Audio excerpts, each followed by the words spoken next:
You know, I think these things are turning into a runaway train. I just can't stop them. They're just getting longer.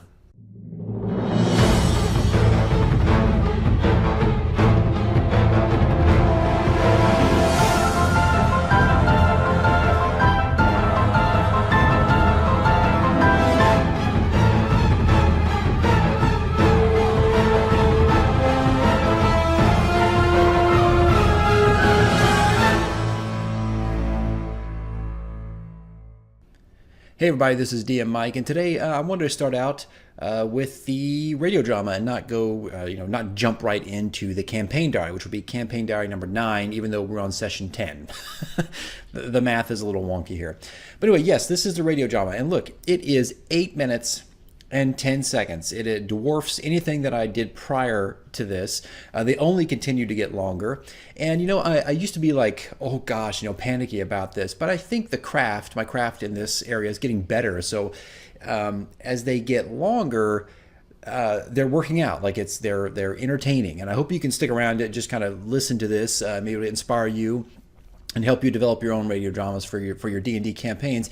And I feel like for 8 minutes and 10 seconds, it actually is pretty entertaining. It's not crazy. I don't think it's drags in any area. I took a lot of foreshadowing elements in the actual book itself, like chapter 7 and chapter 8, things that are coming this way. We're very, very close to this, right? Because we're in chapter 6 of the book, skipping 2 chapters, because if you've watched the campaign diary, there were obvious things for this. But I spent a lot of time foreshadowing things, building up a little more momentum as we approach the end of the book. So if you've played this book, or if you know what's going, if you're DM and you know what's happening, you've read the entire book, or at least the last few chapters, then you can kind of see elements of that sprinkled in. But this was actually a pretty fun one to put together. Most of it, if you're listening to this, most of it's going to take place, 3/4 of it takes place in that flying castle that you don't see till chapter 8. And so I wanted to bring that to life. I liked that idea and the things that are going on in there. I've added a few things, but nothing majorly changed. But I wanted to bring that to life. So 3/4 of that takes place within that ice palace, and the last quarter takes place right when our characters are exiting the Dragon Hatchery, and Frulam is out there in the campsite, kind of recollecting about what just happened. Because if you've watched the campaign diary before this, number 8, she has turned on the cult, and this is not something I ever anticipated in the game. I never gave it a second thought. I thought Frulam would just be another bad guy that eventually somehow maybe was killed by the players or captured or whatever. But that changed dramatically, and so 3/4. This whole radio drama called "Of Ice and Flesh" is what it's called.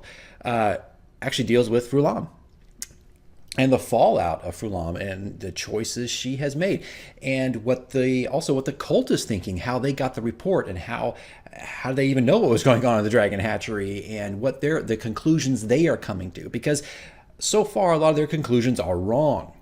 They're close, but they're wrong. So anyway, I don't want to waste any more time. I just want to set up just a little bit of this particular cutscene. So this is 8 minutes, 10 seconds. I hope you can stick with it. I think it's good. I think it's entertaining. Not to be bragging, but I think it just works really well. And this is about the fallout of the Dragon Hatchery and what happens. What Frulam is going through in the process. Right. So here it is, guys. Let's go ahead and get into it. This is cutscene or radio drama number 10 of Hoard of the Dragon Queen, of Ice and Flesh.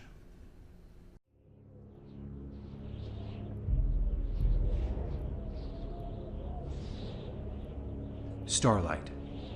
The night sky glimmers with the twinkling of their celestial bodies as the moon appears in full from a cluster of dark clouds, while far to the south a thunderstorm rumbles.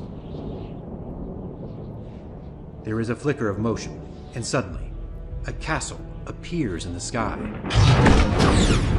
The icy exterior crackles across the opaque structure, with its windows shimmering like mirrored glass. The glacial behemoth hovers in the night sky with an eerie silence, like a brooding demon in the shadows.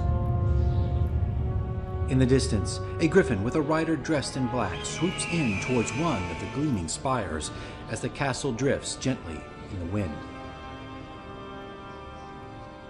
Inside the fortress, a giant removes his hand from a glowing crystal shard and surveys the horizon, the majestic palace giving him a full view of the surrounding sky and land below.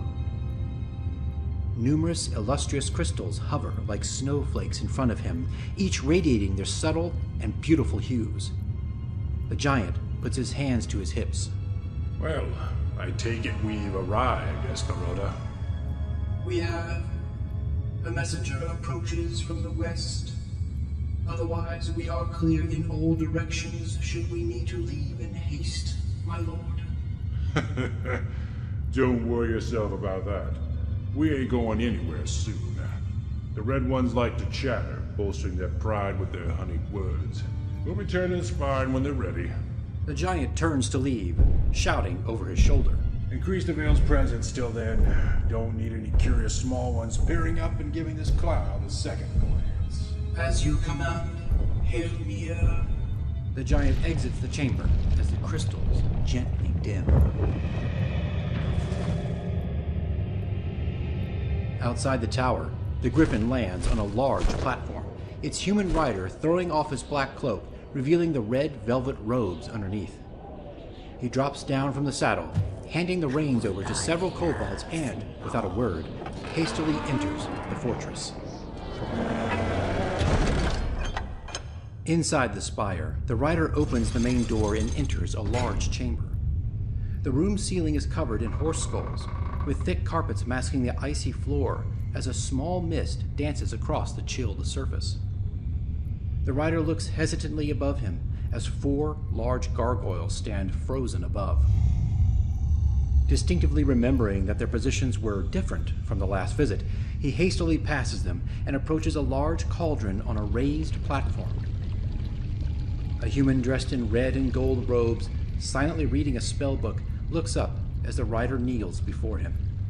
A report, my liege, from Greenest. Greenest? Huh. I thought the Greenest campaign was finished, especially after the blundering mistakes made by Linathan. That was my understanding as well, Master. But a new report has emerged from the Dragon Hatchery. Proceed, then. I regret to inform you the news is not good. The black dragon eggs have been destroyed. The guard barracks and the other cultists were slain, and the Dragon Knight Langdedrosa was found murdered, along with his personal guard near the Dragon Shrine. What? How is that possible? They were unclear as to who was responsible, but there were reports of a small unit sent from Greenest that infiltrated the camp prior to the event. They were captured and tortured, but escaped soon after. We believe it might be the same group. Who ordered this? A small detachment of kobolds, and a few cultists that remained at the hatchery. They immediately traveled to Natier to report the matter. They also discovered one of our lieutenants missing, presumably captured. Who else was assigned to the hatchery? Frulam, my lord. Frulam? The wizard sets his book down near the cauldron's edge, lost in thought as the messenger waits. A pair of silver eyes nearby in the shadows watches silently, the rider catching a glimpse of the being in the corner, then remembering decorum, quickly turns his gaze downward. Frulam was one who wore the purple robes.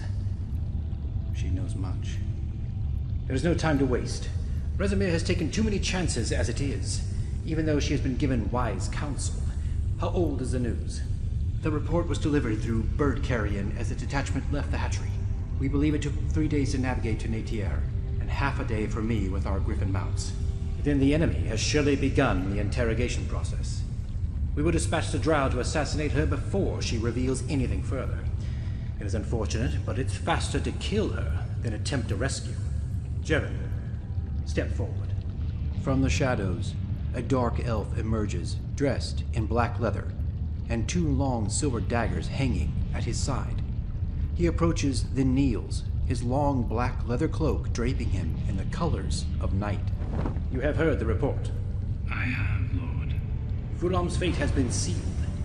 To ensure success, you will not go alone, however. Can you handle our brood of Dreifer? The nest will follow my orders. My lord, if I may, how do you intend to find her? The Dreifer are not trackers. We have contingencies in place for such events. The initiation rituals make sure that no one walks away from the cult. Whether they try to desert or are captured, within the hour, we will know. The wizard turns towards the cauldron as his eyes steadily glow red, a ghoulish light emitting from the watery surface. For now, let us awaken the Driver, for they have work to do. His magic grows intensely, shining brightly within the room, casting wicked shadows across the walls as his servants glance towards the cauldron in awe of his power.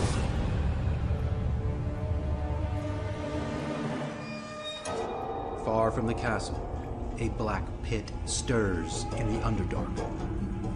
Its cavernous depths unfathomable. But the blackness is shattered when, without warning, 60 yellow, sinister eyes snap open across the cave. The bellows of locusts buzz in the air as mouths begin to drip with saliva, and their massive insectile frames shudder from the distant ethereal calling of their master. A voice rings out across the void. My servants, awake. It is time to feed.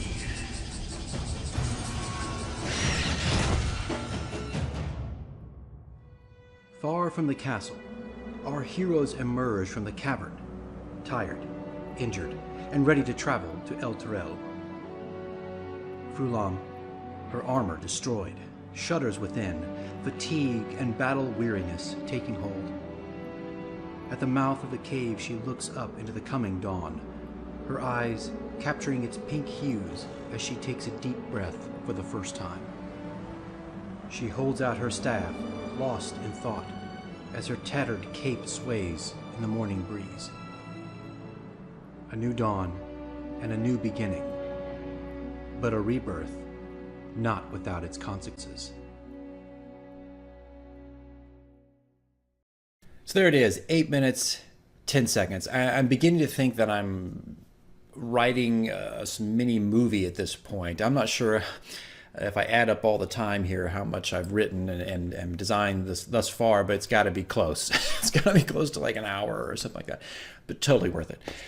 So anyway, that is it, of Ice and Flesh. You can see all the elements that are sprinkled in there, the foreshadowing. I think foreshadowing is very important to storytelling. I mean, not just in a radio drama or a cutscene, but as you're playing, putting down these ideas. Sometimes the foreshadowing just goes over players' heads. They won't see it, and later they reflect on it and say, oh, wow, I remember that. I remember this guy. I remember that scene. I remember this blah, blah, whatever the case may be.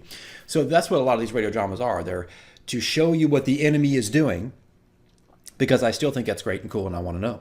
But to show what the enemy's doing, but also setting up things to come. And as you could tell, you could listen to it, I mean, the cult just gets it wrong. They feel like Frulam has been captured, not converted, right? So yeah, it is easier to track her down and kill her than really trying to rescue her. Like, why is the cult going to waste time on trying to infiltrate and rescue and bring her back? It's just they got to move on, right? But they can't just leave this kind of person out there with this much knowledge.